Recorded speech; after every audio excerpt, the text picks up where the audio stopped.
What's going on, everybody? Welcome back to the channel. Steelers-Seahawks Week 17. It's always weird saying like Week 17 now, but it's not the last week of the season. The whole 17 game slate has me thrown off still. But really interesting matchup. Sunday, 4 o'clock. Seahawks at home, favored by 3.5 to 4, depending on kind of like where you look. As always, just get to the preview.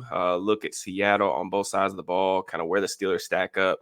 But first, per usual, go over some injury stuff. The Steelers obviously have been dealing with some injuries in predictable positions, on defense. Probably the biggest one, different from last week. Landon Roberts had a pec injury. He's going to miss this game, which means we're going to probably see more Miles Jack. He was elevated again this week.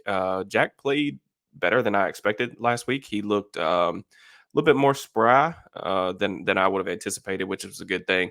Minka's still out. Trent Thompson's still out with neck and knee injuries, respectively. It's really unfortunate, man, because it's just been like injury plagued really all season long. It's been a weird year for him for sure. And then Kenny Pickett's questionable with an ankle. I'm not really going to talk just because it's the preview show. I don't want to talk too much about like Pickett, Rudolph, whatever. But some of Bob Lariola's comments today that he released in his conversation with Tomlin just about like their decision to play Mason today. It seems weird to me. It almost seems like it does seem like there's more to do with just his health that went into that decision. But you guys can like read that and draw your own conclusions. Like I said, it's not really something that I'm too awful worried about. More of those questions about the quarterback and what they're going to do revolve around like what's going to happen after the season. Trying to enjoy these last couple games, regardless of who's back there. But I guess there's a chance that he could dress. Maybe he's the emergency quarterback. I really don't know. For Seattle, they are dealing with some stuff as well. I believe Jordan Brooks has been ruled out, even though he's listed as questionable. He did end up playing, or he did end up practicing on a limited basis on Friday. Not sure if he's going to play or not. I don't know if we've got an official announcement. But he was a DNP all week with a knee. It sounds like Devin Bush is going to get a lot of playing time. So Bush had been playing in their big nickel package. Basically, when they get multiple tight ends on the field, that was Jamal Adams' old spot. Adams is also out this week. Mario Edwards, depth defensive lineman's out. Sounds like Kenneth Walker's going to go. He's dealing with shoulder, and he's also been sick this week. And then DK Metcalf, he's going to go as well. Metcalf's a guy who's extremely durable. He's hurt. He always plays through it. So that matchup with Joey Porter Jr., which we'll talk about, is going to be interesting. He's dealing with a back injury. And then Devin Witherspoon, another defensive rookie of the year candidate, is dealing with a hip. He's missed some time in recent weeks, which has led to former Steeler Artie Burns getting some PT in the slot when the Seahawks go to their nickel packages. It sounds like Witherspoon this morning, that was one of the reasons I waited to record a little bit longer this week, was just because there were so many injuries on the Seahawks front. It sounds like Witherspoon's like 60-40 to play. So we'll see if he does and how he feels pregame or whatever. Definitely a guy to watch when the inactives roll out. So just per usual, let's start with the Seahawks on offense. So Seahawks on offense led by Shane Waldron, offensive coordinator, Geno Smith, comeback player of the year last year. Just from an offensive standpoint, Seahawks were actually like one of my favorite teams to watch last year. Really interesting scheme. I think Geno's a fun player to watch for various reasons that I'll go over. But overall, some of the things that you can expect from Seattle: love to run play action. They're top 5 in usage rate for play action. They can run 11 personnel. They got 3 talented receivers, but they actually like are among like top 10, I think, in usage rate in 12 and 13 personnel. They do some interesting stuff on offense just in terms of like formation manipulation. They'll run sets where they have like 3 guys in the backfield and Geno in the gun. It's really weird to explain. I've been looking for like what they call the package or the formation, but it seems like nobody really knows what it's called. But they've been really effective at 13 personnel, not just running the ball, but also throwing the ball. They're like top 10, top 11 in rushing and passing success rate when they have multiple tight ends on the field. So that's obviously relevant for the Steelers just because how is that going to match up with their defensive personnel? The Steelers are down to their, I think, like 6th, 7th, whatever, inside linebackers on the season. So they're going to probably force those guys on the field a little bit more. You also think about the safeties, those type of matchups whenever they do go into that heavy personnel. So that's going to be an interesting chess match. In terms of Geno, man, like Geno's just one that's extremely confident, like borderline irrationally confident in his arm. Has the arm talent to make throws into tight windows, will push the ball down the field whenever he's given the chance to. One of the things about Geno too is like he's been really good in late game situations. I think he is either tied for the lead or leads the league in like fourth quarter comeback, game winning drive type situations. Geno's a tough dude. Like he's been under a lot of pressure this year. I think they're like the pressure rate as a team they've allowed is like 39%, which is like fifth or sixth highest in the NFL according to Sports Info Solutions. He's been hit a lot this year. They've dealt with some injuries up front. Particularly Abe Lucas, the right tackle, has missed a lot of time. But Geno's a guy who keeps punching. He gets back up off the mat, keeps punching. He's a guy that, you're going to have to win against for 60 minutes. He's not going to give up. So it's going to be interesting to see. He's a fun passer to watch, like when he's on. I'm hoping that he's not on today, but he'll push the ball down the field. In terms of the run game, it's mostly a zone-oriented run game with the Seahawks. They're not particularly efficient when they run the ball, just because I think they're about like middle of the pack or something like that, and like rushing EPA, rushing success rate, literally 16th. But Seattle does have two talented backs, starting with Kenneth Walker. They run mostly zone on like in their run game, but they will mix in some gap stuff as well. They've actually been better in terms of success rate on gap runs as opposed to zone runs, which kind of makes sense to me in my head. But Kenneth Walker is a guy that vision a little spotty, but a really good athlete, very, very explosive. Lateral agility, can break tackles. I think 45 broken or forced missed tackles according to Sports Info Solutions. That was among the tops in the league.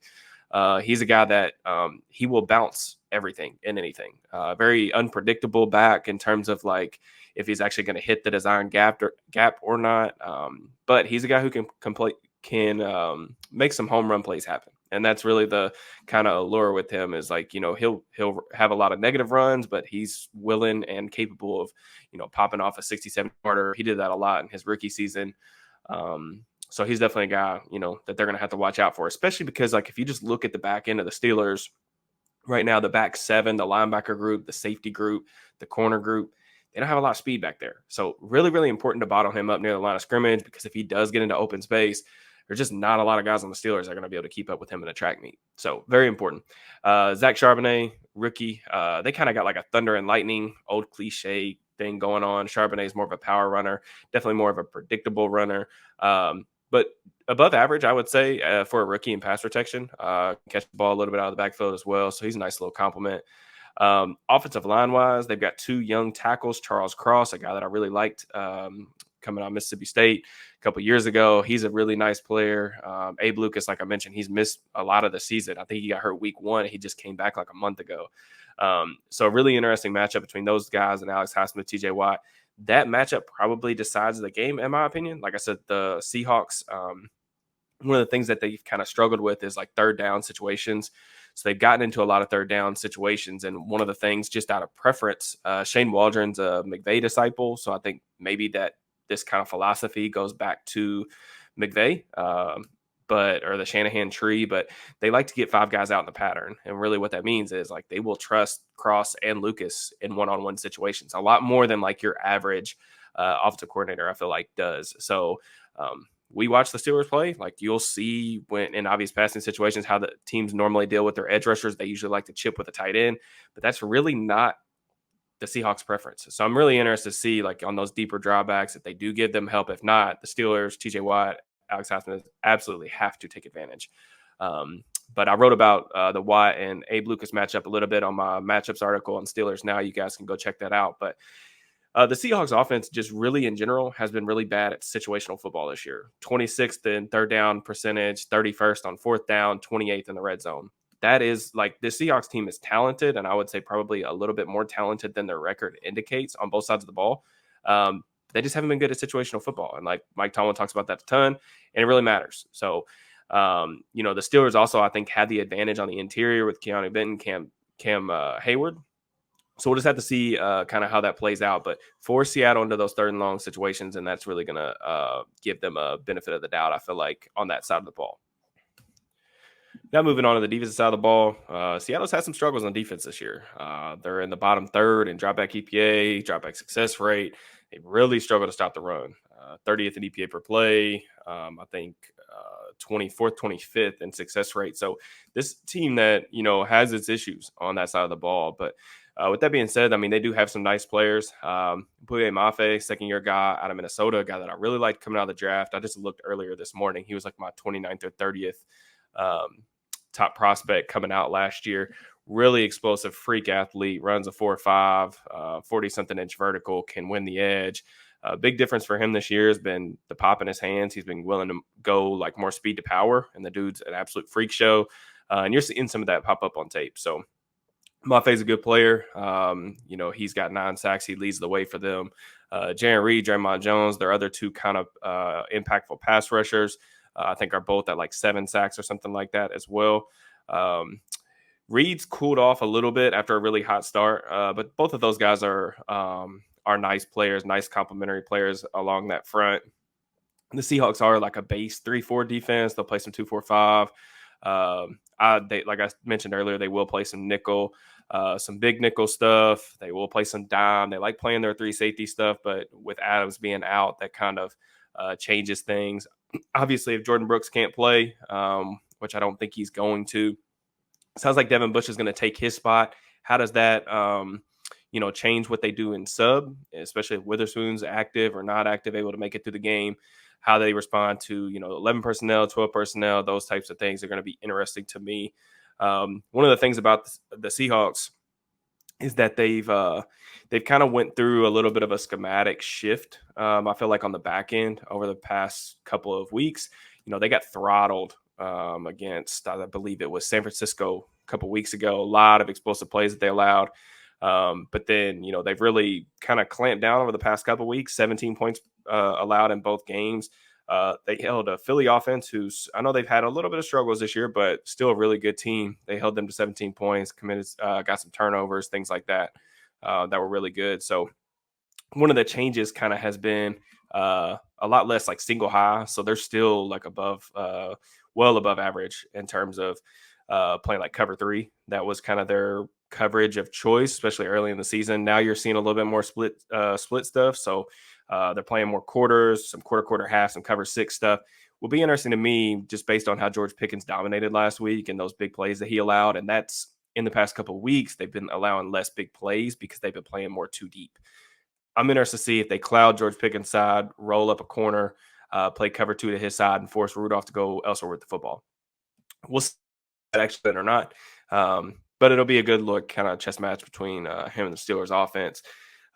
Just in terms of linebacker play, obviously I mentioned Jordan Brooks. I don't know if he's going to play or not, but he's a guy who I did not like. I thought he was overdrafted coming out of college. And I watched him last year because I was watching more Seahawks games. I couldn't believe how much better he's gotten. Like he's actually a heck of a player now.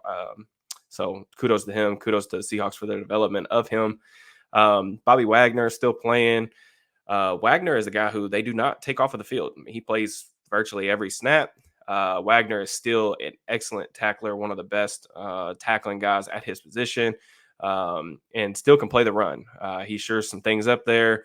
He's not the problem with their run defense. Now, with that being said, Wagner's older now. This is not 2018 or like Legion of Boom era Bobby Wagner.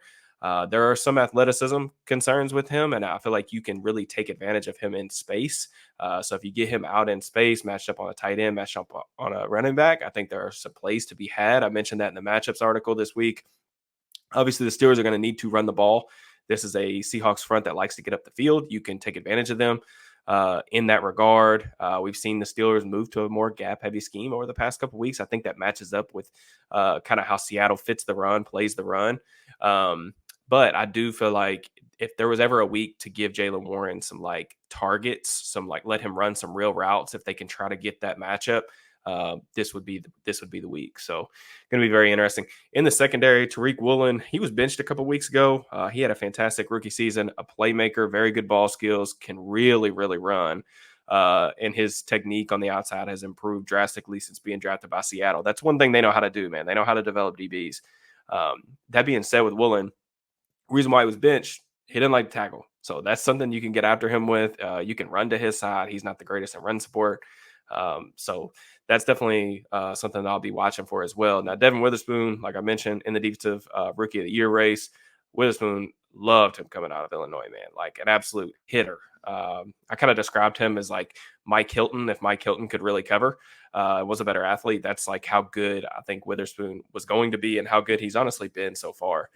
He's a guy who can play inside, outside, very versatile, very, very fluid, great footwork, insane trigger. So he's a guy you got to be watching out for as well. Playmaker, gets his hand on a lot of footballs. We'll have to see, like I said, if he goes, but in their nickel, he usually pushes inside. Their safeties, Diggs, Julian Love. Julian Love he's kind of been on the wrong end of some explosive plays this year. So he's a guy that I think they may have circled as well. Quandre Diggs, he plays a lot in the post for them. So when they do play their cover 3 stuff, he's usually the center fielder. Diggs, very good player, has good range, very smart, reads the quarterback's eye as well. I believe it was him that had one of those 2 safeties had a really big interception on Jalen Hurts at the very end of that game a couple of weeks ago. So going to be a really interesting matchup.